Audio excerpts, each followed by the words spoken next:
даври минтақавии озмуни фуруғи субҳи доноӣ китоб аст дар кохи фарҳанги шаҳри ҳисор доир гардид. дар рӯзи аввал сухандонону шерхонон аз шаҳру нояҳои шаҳринав ва ҳисор иштирок доштанд. довталабон аз рӯи хондани осори адабиёти классикӣ, муосир, бачагона, шифоҳӣ ва хориҷӣ, намунаҳои эҷодиёти халқ, афсона, қисса, рубоӣ, достон, чистон, тезгӯяк, латифа ва ғайраҳо як-як дар назди аъзоини ҳакамон баромад карданд. در این بابت می‌ندارم از حکومت کشور، از کارمندان معارف، از کارمندان تلویزیون، از تمام کارمندان همون کمیته های دخلدار که برای هر یک اشتراکچی زحمت میکشند تا اینکه ما تا به دور آخران رسیدن چقدر حجت ها، چقدر من یک آمادگی ها اثر میگذارونم و باید گفت که این آزمون بسیار هم برای هر کی اشتراکچی هم یک زمینه خوبه می شود برای آمادگی ما، برای وسیع کردن جهان بینیمون و امیدوارم که صفحه چنین آزمون ها البته زیاد میگردد و ما خوانندگان در چنین آزمون ها بیشتر اشتراک میکنیم.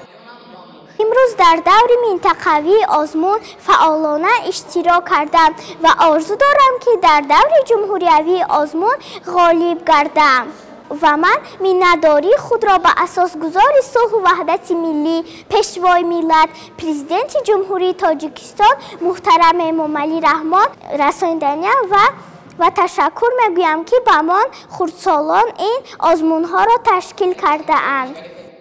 شاگردان خیلی با تیاری پیشکی پخته در آزمون اشتراک کرده ایستادند و اگر خیلی از روی تحلیل نظر کنیم نسبت سالهای پیشین صفی اساسش صفی همین خواننده‌ای که رو به کتاب آوردن زیاد شده ایستاده است و ما با باوری گفته میتوانیم که در آزمون امسال هم شاگردان مؤسسه ما موفق میشوند. бояд гуфт ки ҳадафи асосии ташкили чунин озмунҳо дар мамлакат ин баромбардоштани завқи китобхонӣ, тақвияти ҳофизаи фарҳангӣ, дарёфти чеҳраҳои нави суханвару сухандонӣ, таҳкими эҳсоси худогоҳию худшиносӣ, бойгардондани захираи луғавӣ, тақвияти ҷаҳони маънавӣ ва фаъолгардонии доираи забондонӣ миёни қишраҳои мухталифи ҷомеа мебошад. аз рӯи номинатсияи хондан ва аз ёд кардани осори адибони классики тоҷик дар даври минтақавӣ ширкат варзида истодам. пеш аз ҳама миннатдории худро ба асосгузори сулҳу ваҳдати миллӣ, президенти ҷумҳурии тоҷикистон муҳтарам эмомалӣ раҳмон мерасонам ки баҳри мо ҷавонону наврасон чунин озмунҳоро ташкил кардаанд. ман кӯшиш менамоям ки дар даврҳои сеюм ва чаҳоруми озмуни ҷумҳуриявии фуруғи субҳи доноӣ китоб аст сазовори ҷои намоён гашта номи ноҳияи худро дар сатҳи ҷумҳурӣ муаррифӣ намоям.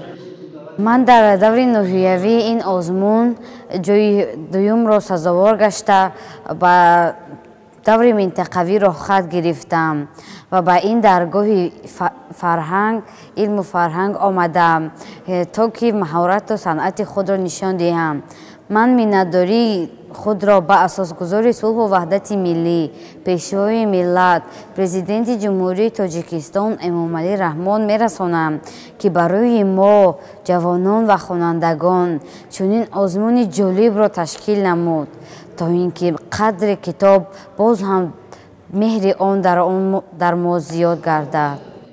тӯли 3 сол аст ки хонандагони мо дар озмуни фуруғи субҳи доноӣ ширкат варзида ва ҷойҳои намоёнро ишғол менамоянд.